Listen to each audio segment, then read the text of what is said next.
Hello and welcome to Where Wendy Travels, Where Wendy Creates. Today we're with Sylvia. So we are making triangle blocks. And so Sylvia, tell me a little bit about what we're doing today. Are these 5-inch blocks, 5-inch squares? These are 4-inch squares. 4-inch squares. But what would normally happen is I would trim it on one side, open it up, and that's the part I need to use. Okay. But since we got this much on the side, what I'm doing is, let's see one you can see. I'm making a slightly smaller block with a waist. Correct. So we're going to use those in a different quilt?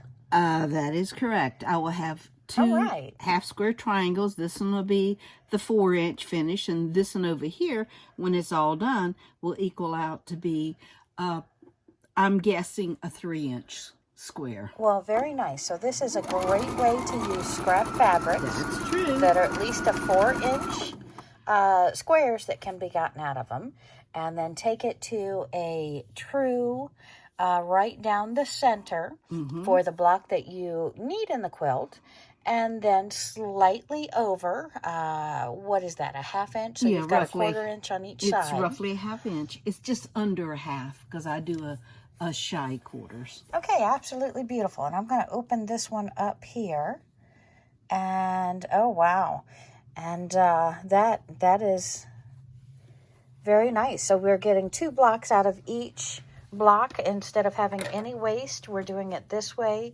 and in essence we're making 2 quilts at the same time instead of just one. Correct. Just one would be a smaller pattern. Yeah, this is the 4-inch, of course, with pressing and all.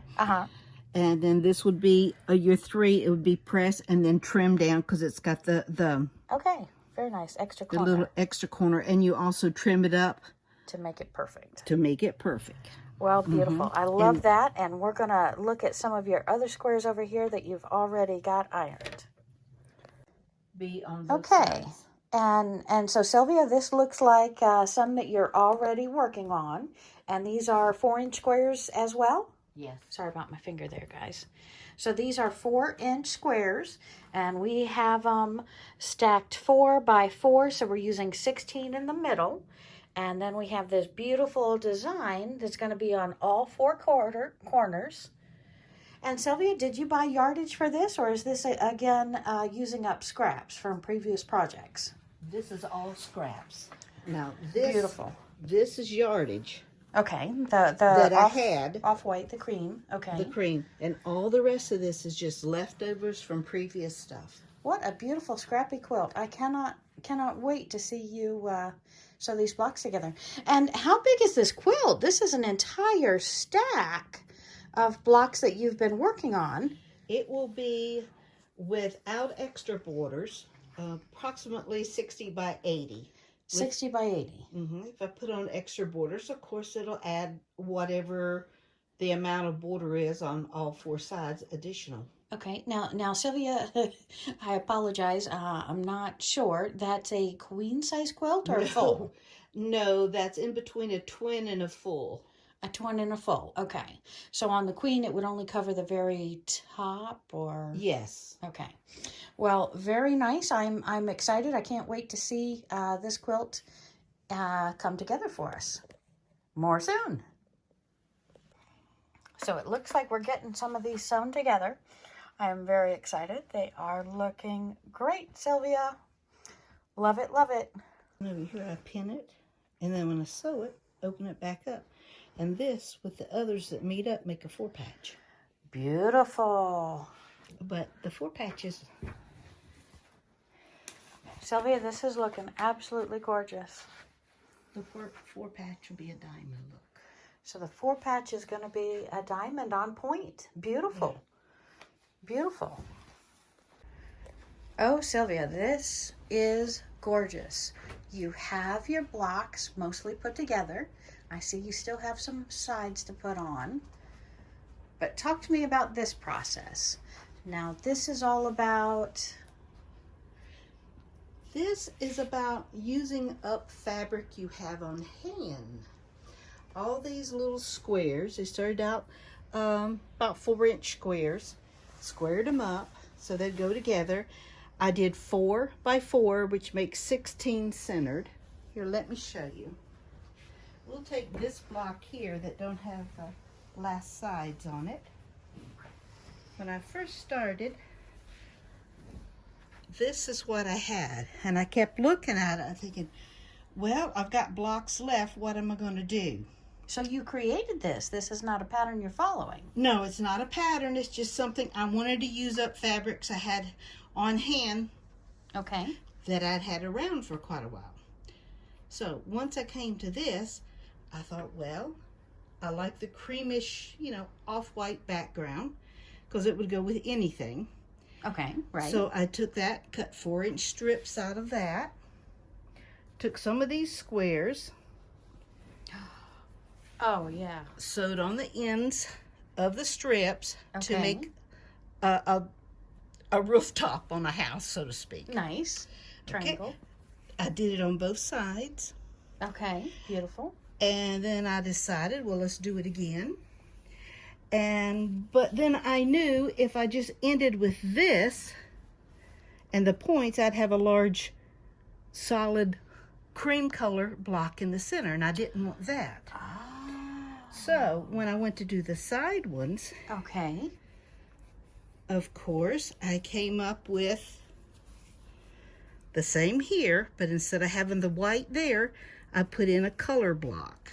Oh, nice. And okay. then when I put them all together, I have little color blocks in the center of all of them. Okay, absolutely. I like that. Very nice. And I'll be honest, this is an easy quilt to come up with. Okay.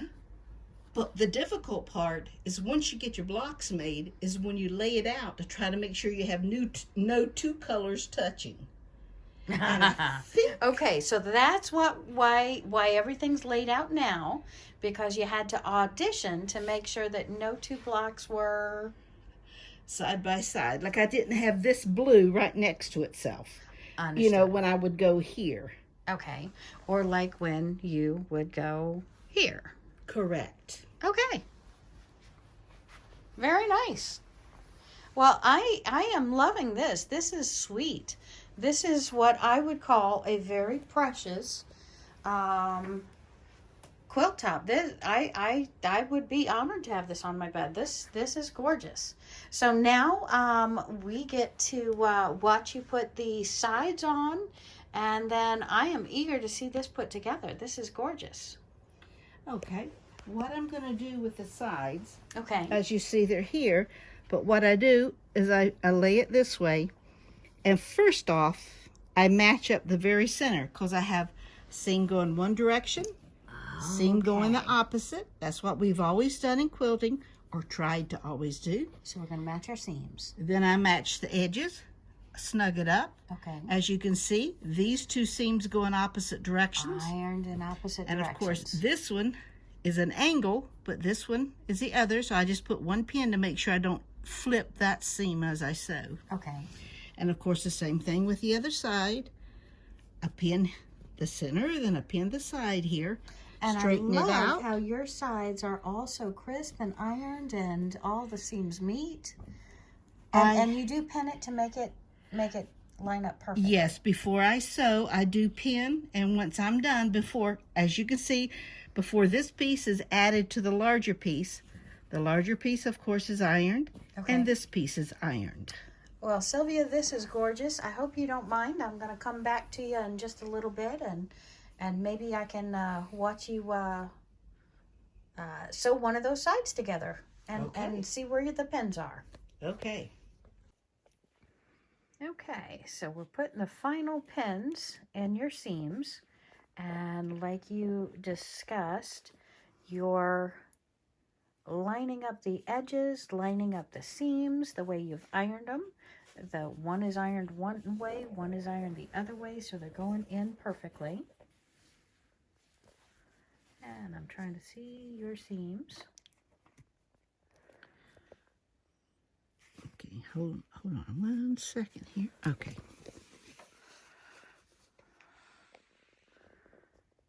Okay, now that. Oh, wow. Okay, so that is just Perfect. Okay, and all of these seams have the needles to hold them right at that seam. So if one fabric stretches more than the other, they're going to go in just perfectly. Okay, and you take these out as you sew across? Yes, I never sew across a needle. Okay.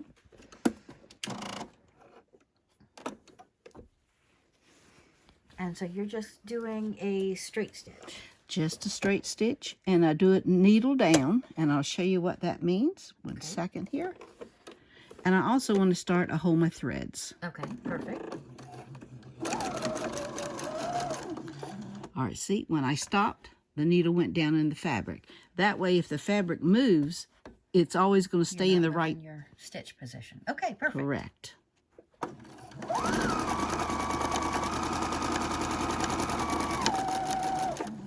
Love the sound of a well-oiled machine.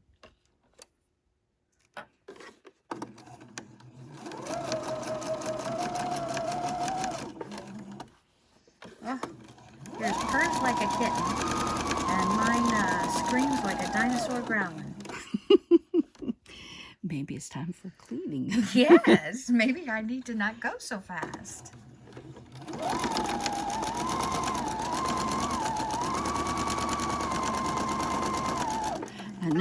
I know you've heard pedal to the metal, Yeah. but this is a sewing machine. Okay, so you're really getting within a ½ inch to a ¼ inch before you pull out the needles. Yes. And that way your seams are absolutely perfect. Actually, you're holding the front and the back. Correct. Actually, when you get that close, your needle is going down and holding one of the seams down for you when you pull your needles. Okay. Now, that doesn't happen on all the seams because, as you can see, some are angled.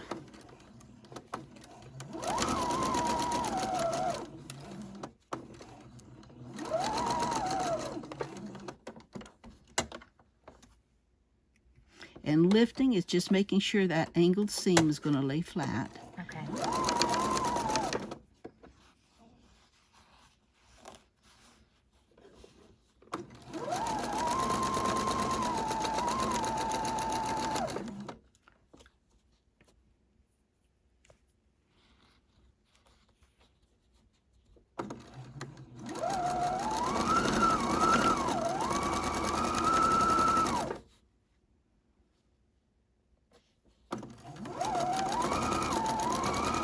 And we're right at the end.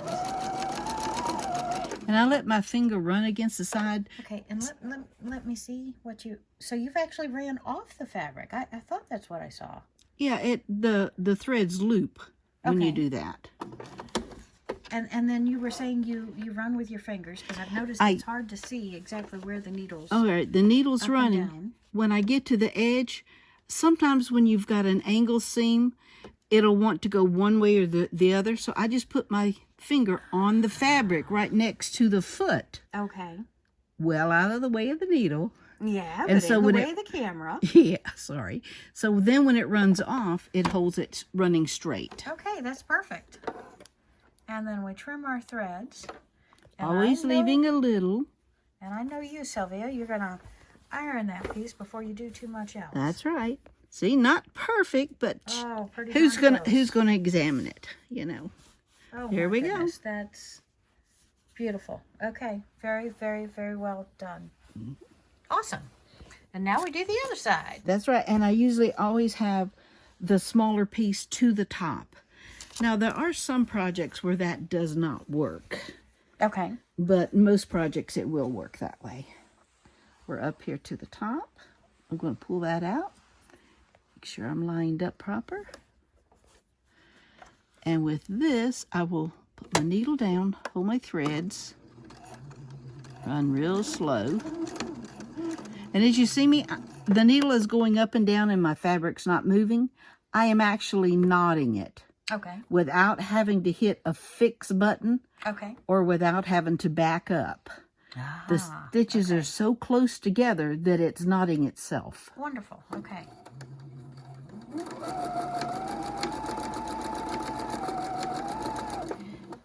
Now, Sylvia, talking about the knotting itself and just letting the thread go on top of itself without going backwards. Yes. Does this work on every machine or just on this machine?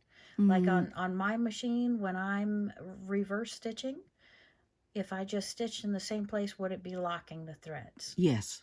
Okay, very good. Because in actuality, it may not be in one place. Each time it takes a stitch, the dog feed wants to pull the fabric on the bottom. So what it's doing is maybe one thread away. But they're so close together, it's locking. Okay.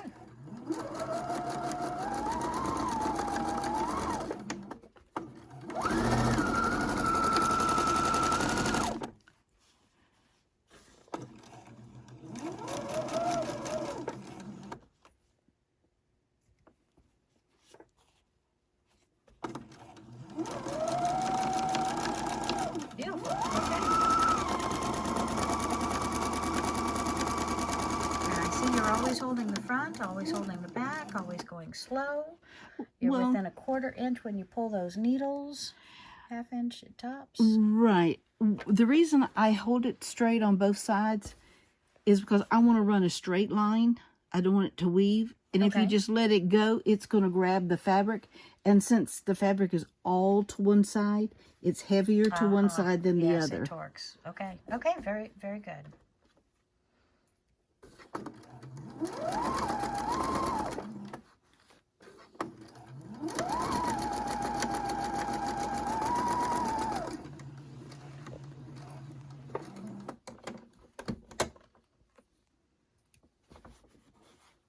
And sometimes you'll see me run my finger up. I'm just making sure this fabric is just as high as the back fabric. Sometimes they want to slip apart.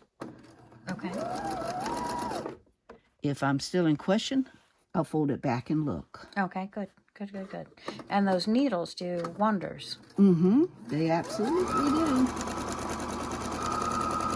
And also I found the thinner the needle you find with a glass head, the better for quilting. Okay. It slips in and out of the fabric smoother. Okay. And if you ever press it and have your needle in it, glass heads do not melt. That's huge. Yeah.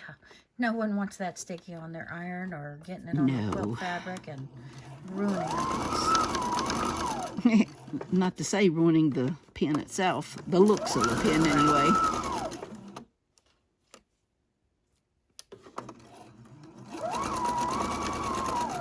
And here we come to the end. Okay. And holding that finger there right against the foot. It is. There we go. Okay, beautiful. Let's see that opened up. Oh, and thread is because if you don't, your thread's going to curl because you're. It's like you have a ribbon and you run the scissors by it to give it the little curl. Your threads have a curl too, and then they want to curl up here instead of going the back where you want them. Oh, very, very true. And There I think we go. that's why I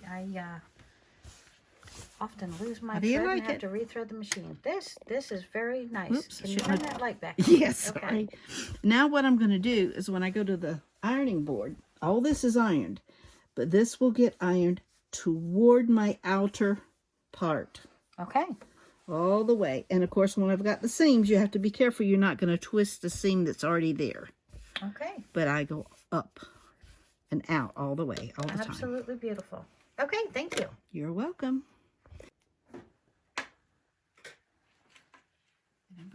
So if you have a lot of scraps, gather them together, cut them into inch blocks or whatever the largest size you can get. Sylvia used 4 inches. And 4-inch scraps is going to make a beautiful keepsake quilt that is perfect for a gift or keep forever.